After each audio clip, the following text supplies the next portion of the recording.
வணக்கம். இன்னைக்கு நம்ம சேனல்ல என்ன பார்க்க போறோம் அப்படின்னு பாத்தீங்கன்னா சொல்யூஷன்ஸ் சாப்டர்ல இருந்து ரொம்ப ரொம்ப இம்பார்ட்டன்டான டாபிக், அதாவது காலிகேட்டிவ் ப்ராப்பர்ட்டி. காலிகேட்டிவ் ப்ராப்பர்ட்டில ஆல்ரெடி நம்ம ஒரு ப்ராப்பர்ட்டி பார்த்திருக்கோம், அதாவது relative lowering of vapour pressure அப்படின்னு பார்த்திருக்கோம். இன்னைக்கு ரெண்டாவது ப்ராப்பர்ட்டி என்ன அப்படின்னா எலிவேஷன் ஆஃப் பாய்லிங் பாயிண்ட். சரிங்களா? So relative lowering of vapour pressure இது வரைக்கும் நீங்க பார்க்கல அப்படின்னா அந்த வீடியோட லிங்க் மேல ஐகார்ட் செக்ஷன்ல கொடுக்குறேன், பார்த்து தெரிஞ்சுக்கோங்க. சரியா? அதாவது ஒரு சொல்யூஷன் பிளேலிஸ்ட் இருக்கும், அந்த பிளேலிஸ்டுக்குள்ள நீங்க பார்த்து தெரிஞ்சுக்கலாம். சரியா? இப்ப elevation of boiling point.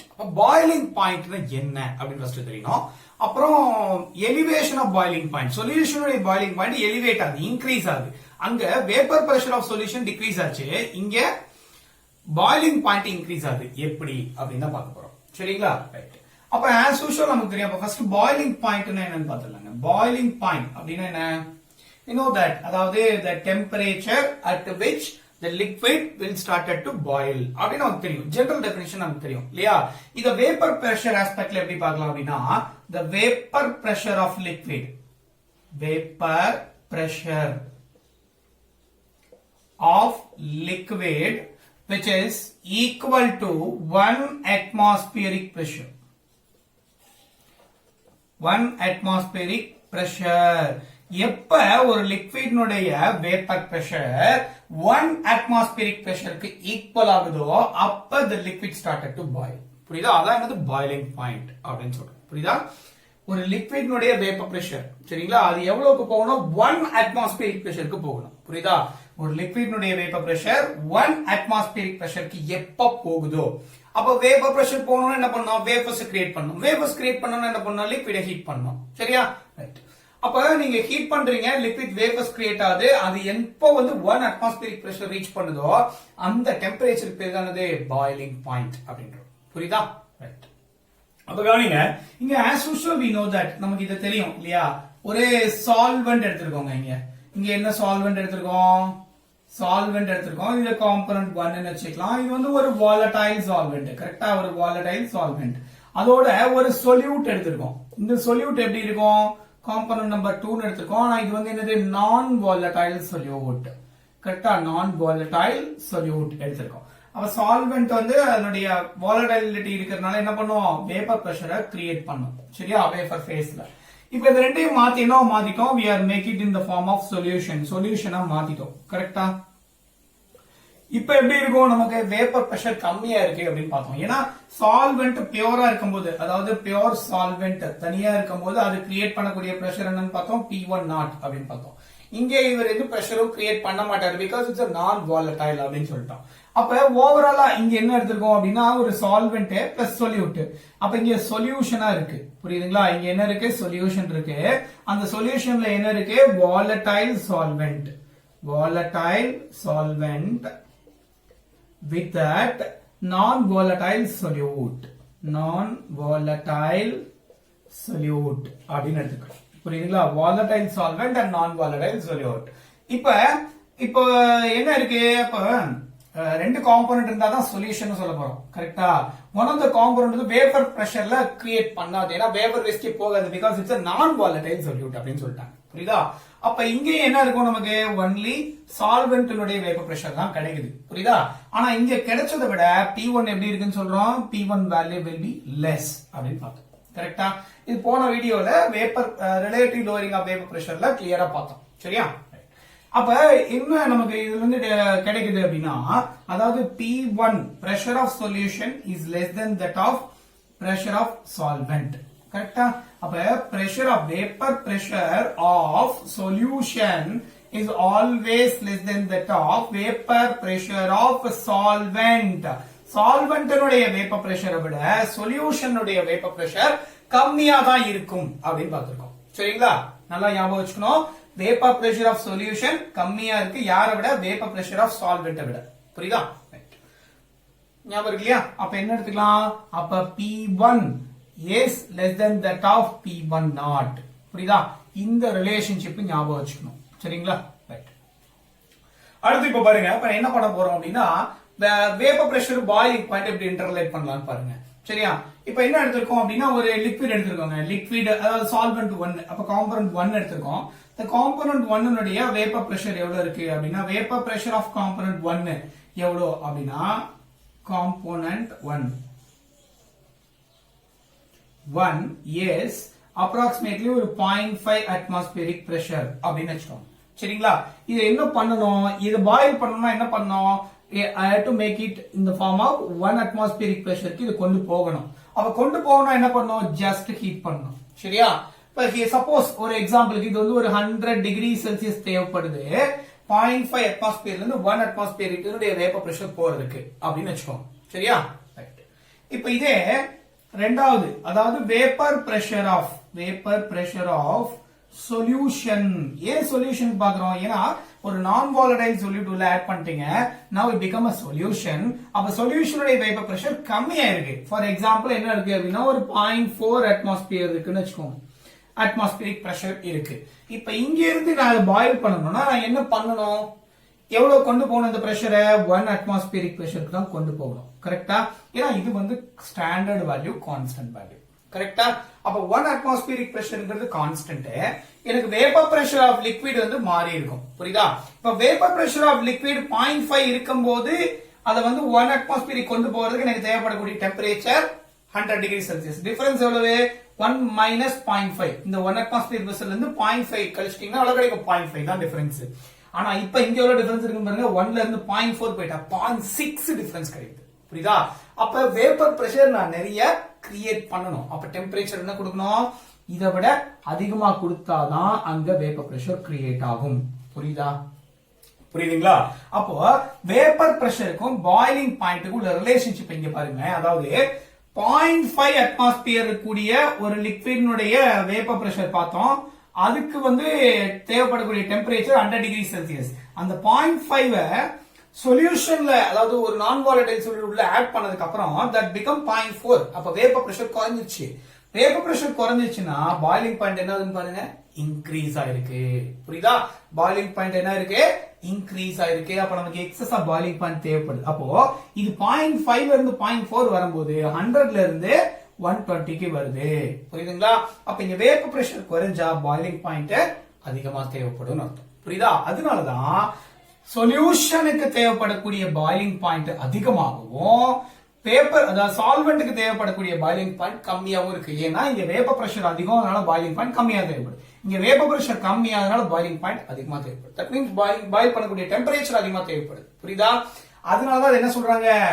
Elevation of boiling point அப்படின்றாங்க. அப்போ இது வந்து சொல்யூஷனுக்கானது. அப்ப இந்த ஃபார்ம் பண்ண சொல்யூஷனுக்கு தேவைப்படும் எவ்வளவு? 1 அட்மாஸ்பியர் கொண்டு போனா பாயில் பண்ணணும்னா என்ன தேவைப்படும்? 1 அட்மாஸ்பியர் கொண்டு போகணும். 1 அட்மாஸ்பியர் கொண்டு போனா it will supply 120 degree Celsius கொடுத்தாதான் அது பாயில் ஆகும். புரியுதா? சொல்ல புரியுதுங்களா? அப்ப இதான் என்னது? எலிவேஷன் ஆஃப் பாயிலிங் பாயிண்ட் அப்படின்னு சொல்றோம். புரியுதுங்களா? ரொம்ப ரொம்ப இம்பார்ட்டன்டான கான்செப்ட். புரியுது இல்லையா? ரைட். அடுத்து கவனிங்க. இது ஸ்கிரீன்ஷாட் எடுத்துக்கோங்க. அடுத்து இதனுடைய கிராஃபிக்கல் ரெப்ரசன்டேஷன் எப்படி இருக்கு அப்படின்னு பார்க்கலாம். எடுத்தீங்களா? ஓகே. கவனிங்களேன். இப்ப இங்க நம்ம என்ன எடுத்திருக்கோம் அப்படின்னா வேப்பர் பிரஷர் ஆஃப் சொல்யூஷன் இதெல்லாம் நமக்கு தெரியும். அப்ப வேப்பர் பிரஷர் ஆஃப் சொல்யூஷன் வந்து கட்டாயமா கம்மியா தான் இருக்கு. அதனால பாயிலிங் பாயிண்ட் அதிகமா தேவைப்படுது அப்படின்னு பார்த்தோம். கரெக்டா? ரைட். கவனிங்க. இங்க என்ன எடுத்திருக்கோம் அப்படின்னா ஒரு கிராஃபிக்கல் ரெப்ரசன்டேஷன் கொடுக்குறாங்க. என்ன கொடுக்குறாங்கன்னு பாருங்க. யார் யாருக்கு கிராஃப் போடுறாங்க அப்படின்னு பார்க்கலாம்.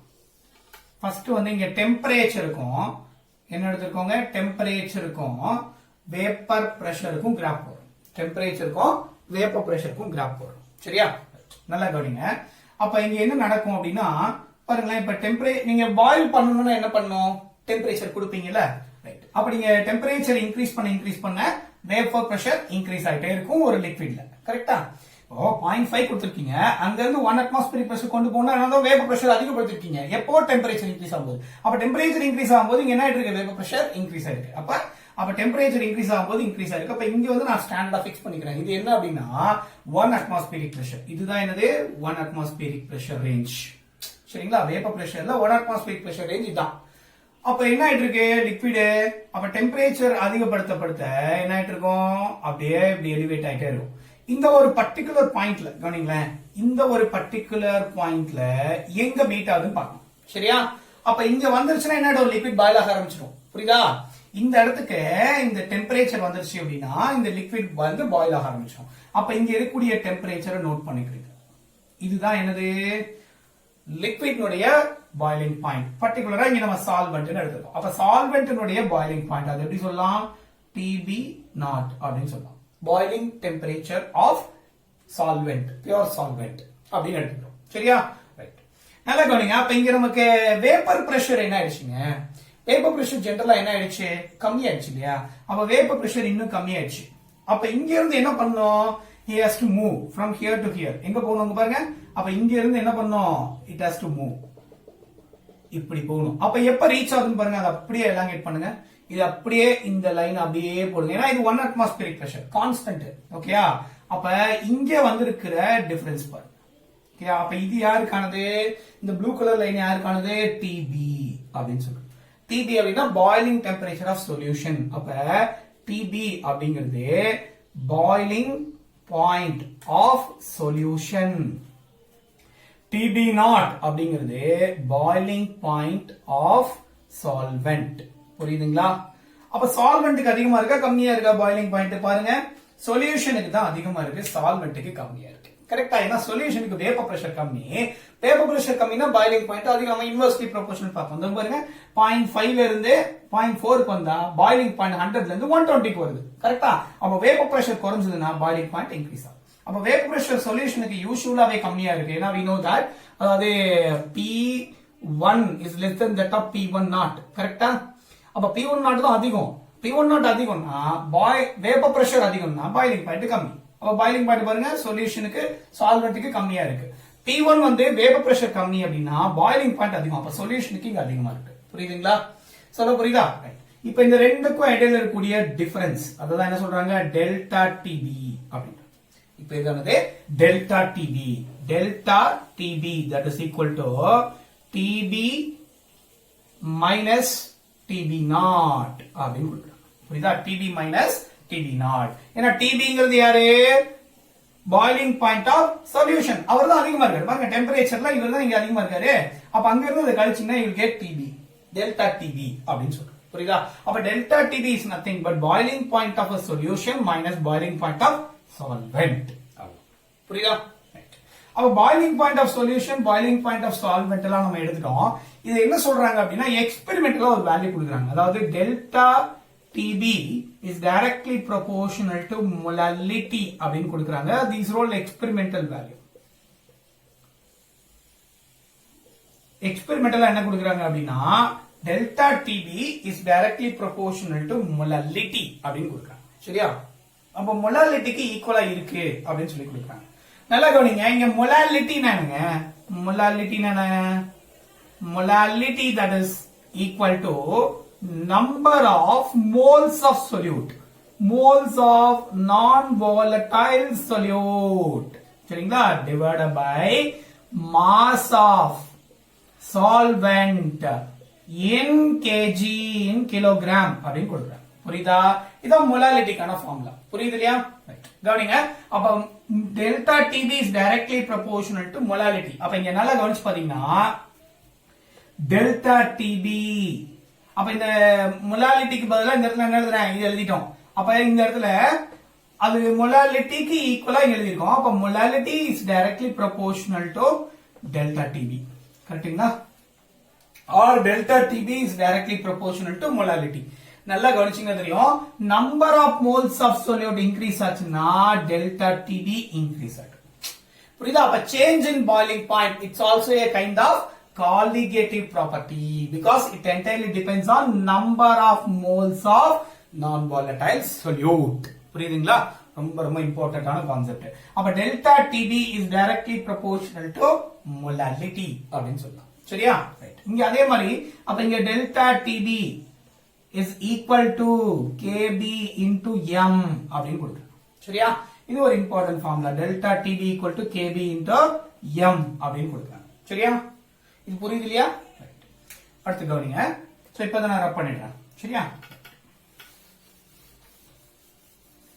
அப்ப delta TB equal to kb into m, delta TB that is equal to kb into m. அப்ப இங்க kb வேணும்னு என்ன பண்ணுவீங்க டெல்டா tb by m கரெக்டா அப்ப இதனுடைய யூனிட் என்ன பண்ணுவோம் kb னுடைய யூனிட் kbங்கிறது வந்து என்ன அப்படின்னா இட்ஸ் a கான்ஸ்டன்ட் இதுக்கு பேர் என்ன அப்படின்னா மோலால் எலிவேஷன் கான்ஸ்டன்ட் அப்படின்னு சொல்லுவாங்க சரியா ஆர் அதர்வைஸ் எப்படி சொல்லுவாங்க அப்படின்னா எபிலியோஸ்கோபிக் கான்ஸ்டன்ட் அப்படின்னு சொல்லுவாங்க எபிலியோஸ்கோபிக் கான்ஸ்டன்ட் அப்படின்னு சொல்லுவாங்க இந்த மாதிரி ரெண்டு நேம்ல சொல்லுவாங்க சரியா அப்ப kb that is equal to delta tb by m இப்ப மொலாலிட்டியோட யூனிட் என்னங்க இது மோல்ஸ் per kg கரெக்ட்டா அப்ப இது வந்து temperature unit kelvin by moles per kg அப்படின்னு எடுத்துக்கோங்க சரியா அப்ப kg மேல வந்துச்சுன்னா என்ன ஆகும் kg மேல வந்துச்சுன்னா கெல்வின் கிலோகிராம் பெர் மோல் அப்படின்னு கிடைக்கும் அதான் kb னுடைய யூனிட் சரிங்களா யூனிட் ஆஃப் kbங்கிறது என்னது மோலால் எலிவேஷன் கான்ஸ்டன்ட் அப்படின்னு சொல்றோம் புரியுதுங்களா ரொம்ப ரொம்ப இம்பார்ட்டன்டான விஷயம் சரியா இப்ப இந்த kb னுடைய வேல்யூஸ் எப்படி இருக்கும் அப்படின்னா இது யூசுவலா சால்வெண்ட்டுக்கு இந்த kb வேல்யூஸ் கொடுப்பாங்க சரியா சால்வெண்ட்னுடைய kb அப்ப kb வேல்யூ பொறுத்த வரைக்கும் என்ன அப்படின்னா சால்வெண்ட் டு சால்வெண்ட் மாறும் சரியா இது கான்ஸ்டன்ட் வேல்யூ தான் ஃபார் பர்టిక్యులர் சால்வெண்ட் இப்ப பென்சீன் அப்படின்னு ஒரு சால்வெண்ட் எடுத்தீங்கன்னா அதுக்கான kb வேல்யூ காமனா இருக்கும் அது கான்ஸ்டன்ட் அது மாறாது புரியுதா ஆனா அந்த பென்சீனுக்கு பதிலா நீங்க வாட்டர் சால்வெண்ட் எடுத்தீங்கன்னா அதுக்கு ஒரு கான்ஸ்டன்ட் வேல்யூ இருக்கும் புரியுதா கான்ஸ்டன்ட் மீன்ஸ் என்ன லிக்விட் எடுக்கிறீங்களோ என்ன சால்வெண்ட் எடுக்கிறீங்களோ அந்த சால்வெண்ட்டுக்கு அது கான்ஸ்டன்ட் வேல்யூ வாட்டர் சால்வெண்ட் எடுத்தீங்கன்னா அதுக்கு ஒரு வேல்யூ பென்சீன் எடுத்தீங்கன்னா அதுக்கு ஒரு வேல்யூ சைக்ளோஹெக்சேன் எடுத்தீங்கன்னா அதுக்கு ஒரு வேல்யூ குளோரோஃபார்ம் எடுத்தீங்கன்னா அதுக்கு ஒரு வேல்யூ புரியுதா அப்ப அந்தந்த kb வேல்யூ எப்படி இருக்கும் கான்ஸ்டன்டா இருக்கும் சொல்றது புரியுதுங்களா இதை நோட் பண்ணிக்கோங்க அடுத்து kb டெம்பரேச்சரை பொறுத்து எப்படி என்னெல்லாம் தட் மீன்ஸ் சால்வெண்ட்டுக்கு எப்படி எல்லாம் வேல்யூ இருக்கு அப்படிங்கறத பார்க்கலாம் சரியா நோட் பண்ணி கவனிங்க அப்ப இங்க என்ன இருக்கு அப்படின்னா அதாவது kb னுடைய வேல்யூஸ் கொடுத்துறாங்க ஃபார் டிஃபரெண்ட் டெம்பரேச்சர்ஸ்ல டிஃபரெண்ட் சால்வெண்ட்ஸ்க்கு ஓகேயா அப்ப வாட்டர் ஏன் வந்து நான் ப்ளூ கலர்ல எழுதியிருக்கேன் அப்படின்னா அது ரொம்ப முக்கியம் ஆக்சுவலா இதனுடைய வேல்யூஸ் வந்து மோஸ்ட் ப்ராபபிலி நிறைய ப்ராப்ளம்ஸ்ல கொடுக்கறது இல்ல சரிங்களா மேக்ஸிமம் 99% மத்த எந்த சால்வெண்ட் கொடுத்தாலும் அந்த இதனுடைய kb வேல்யூ கொடுத்துறாங்க சரியா ஆனா வாட்டருக்கு மட்டும் என்ன பண்றாங்க அப்படின்னா அந்த kb வேல்யூ கொடுக்க மாட்டேங்கிறாங்க ஒரு சில ப்ராப்ளம்ல அப்ப இந்த வேல்யூ மட்டும் நீங்க என்ன பண்ணணும் you have to memorise it 0.52 அப்படிங்கிறது யாருக்கான வேல்யூ வாட்டர்னுடைய kb value at the temperature of 100 degree Celsius that's very important சரிங்களா சொல்ல புரியலையா அப்ப இந்த ப்ராப்ளம்ஸ் இங்க எப்படிலாம் கேட்கலாம் அப்படின்னா we know that formula delta tb that is equal to kb into m அப்படின்னு பார்த்தோம் இதுல delta tb அப்படிங்கிறது என்னன்னா delta tbங்கிறது என்னது delta tb அப்படிங்கிறது தான் change in boiling point கரெக்ட்டா change in boiling point boiling temperature அப்படின்னு கூட வச்சுக்கலாம் அல்லது boiling point அப்படின்னு வச்சுக்கலாம் ஓகேயா boiling point ஓகே அதே மாதிரி kb அப்படிங்கிறது என்னது kb அப்படிங்கிறது இதுக்கு பேர் என்ன சொன்னோம் அதாவது மோலால் எலிவேஷன் கான்ஸ்டன்ட் அப்படின்னு சொல்லலாம் அல்லது எபிலியோஸ்கோபிக் கான்ஸ்டன்ட் அப்படின்னு சொல்லலாம் இது எப்படி சொல்லலாம் மோலால் மோலால்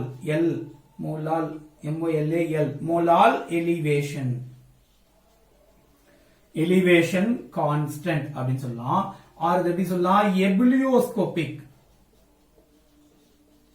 எபிலியோஸ்கோபிக் கான்ஸ்டன்ட் அப்படின்னு சொல்லலாம் சில நேரத்துல எப்படி கொடுத்துறாங்க அப்படின்னா பாய்லிங் பாயிண்ட் எலிவேஷன் கான்ஸ்டன்ட் கொடுத்துறாங்க எலிவேஷன் கான்ஸ்டன்ட் அப்படின்னு சில நேரத்துல கொடுத்துறாங்க பாய்லிங் பாயிண்ட் எலிவேஷன் கான்ஸ்டன்ட் அப்ப எலிவேஷன்னாலே இங்க நமக்கு பாய்லிங் பாயிண்ட் தான் ப்ராப்ளம் இல்ல சரியா அப்ப எலிவேஷன் ஆஃப் பாய்லிங் பாயிண்ட் அப்படின்னு பாய்லிங் பாயிண்ட் எலிவேஷன் கான்ஸ்டன்ட் அப்படின்னு கொடுத்துறாங்க அப்ப இந்த kb வேல்யூ டைரக்டா கொடுக்கும் அதனுடைய எபிலியோஸ்கோபிக் கான்ஸ்டன்ட் கொடுப்பாங்க இல்ல மோலால் எலிவேஷன் கான்ஸ்டன்ட் அப்படின்னு கொடுப்பாங்க இல்ல அப்படின்னா பாய்லிங் பாயிண்ட் எலிவேஷன் கான்ஸ்டன்ட் அப்படின்னு கொடுப்பாங்க சரியா m we know that mங்கிறது என்னது m is nothing but molality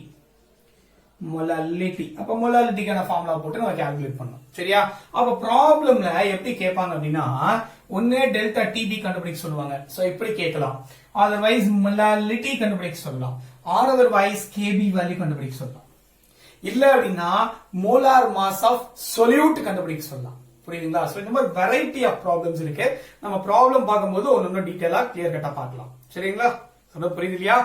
I think so இந்த வீடியோ உங்களுக்கு பிடிச்சிருக்கும்னு நினைக்கிறேன். வீடியோ பிடிச்சிருந்தா மறக்காம லைக் பண்ணுங்க, முக்கியமா வீடியோவை ஷேர் பண்ணுங்க, உங்க ஃப்ரெண்ட்ஸ்க்கு சொல்லுங்க. ஏன்னா தமிழ்ல வீடியோ பண்ணலாம் அப்படின்னு நினைக்கிறேன் எங்களை மாதிரி ஆட்களுக்கு இது மிகப்பெரிய சப்போர்ட்டா உற்சாகம் இருக்கும். தேங்க்யூ சோ மச் ஃபார் வாட்சிங். தேங்க்யூ.